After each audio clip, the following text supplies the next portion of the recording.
everyone, and welcome back to the Youth Arts Program YouTube channel. This is our second social work segment, so if you didn't tune into my last one, I'm Miss Callie and I am the Youth Social Worker for the Youth Arts Program.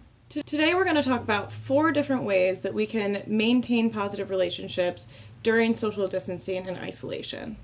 In the last segment, we focused on 4 different strategies that we can use to help reduce stress and anxiety during the COVID-19 pandemic. One specific strategy that we talked about was remaining connected with our family, our friends, and our loved ones as much as we can, and how it has such a positive impact on our mental health. The first way that we can maintain our relationships during social distancing and isolation is to stay connected. I know that sounds pretty simple, but with all of the different routines that we're having to make for ourselves while being isolated at home, that one-on-one communication can sometimes fall through the cracks. So checking in often with the people that you care about, calling them, texting them, reaching out to them over social media is really important. In addition to calling them, reaching out to them on social media, we have the ability to see people face to face. This is a new technology that if this had happened 30 years ago, we would just be socially distanced from everyone until this all was over. We can still see the people that we love, even if we can't see them in person, and hug them and comfort them. But seeing them face to face will increase that connection even more.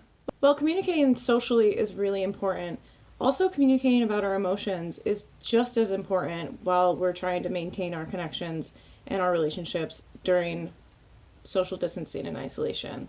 So talking about how you feel and expressing those emotions, and also listening to other people while they're expressing their emotions, can help your connection grow and help you guys reassure each other during this time of uncertainty.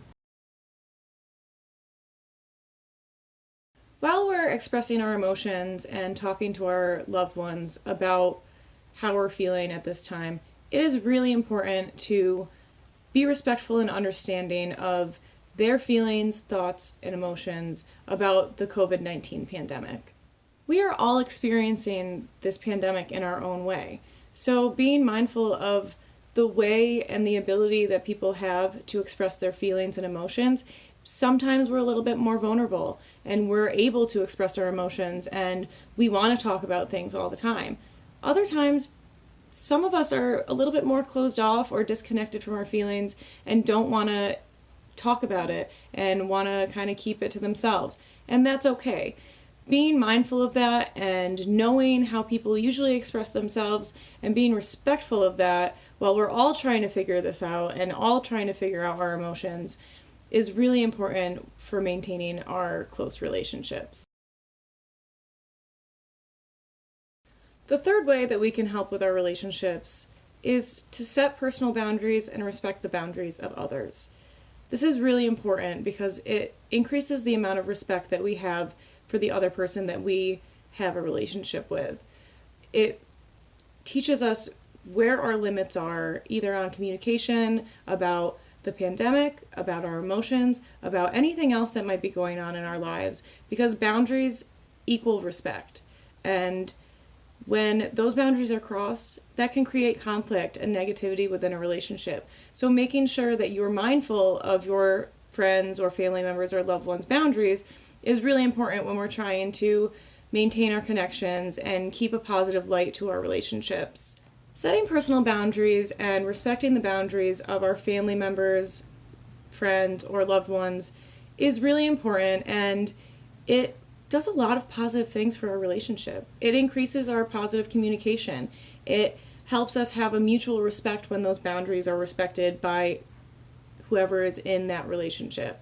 It increases the trust that we have in each other because we know that they know where our limit is, either with communication or expressing our feelings or the way that they're acting, and it's being respected. It also enables us to act and communicate in a respectful and understanding way. All of these things just increase the positivity in your connection to that person. While we are trying to remain connected to the people that we care about, it is so important to express our love, appreciation, and gratitude for the friendship or the connection that we have. We're all feeling very isolated at this time. Knowing that you are loved and appreciated and someone is grateful for you can help us so much with our mental health and help us realize we are not in this alone. We can get through this together. I hope that you can take something from this video and use them to maintain your own relationships that might be struggling or maybe feel a little bit disconnected because of the social distancing and isolation that we're all experiencing right now. If you have any other strategies that you've been using with your friends, family members, or loved ones that you think is beneficial, please comment them down below so we can share them with each other. If you have any questions, feel free to contact me. Other than that, I hope you guys enjoyed this video, and I hope you tune in for my next one. So take care, stay healthy, and I'll see you next time.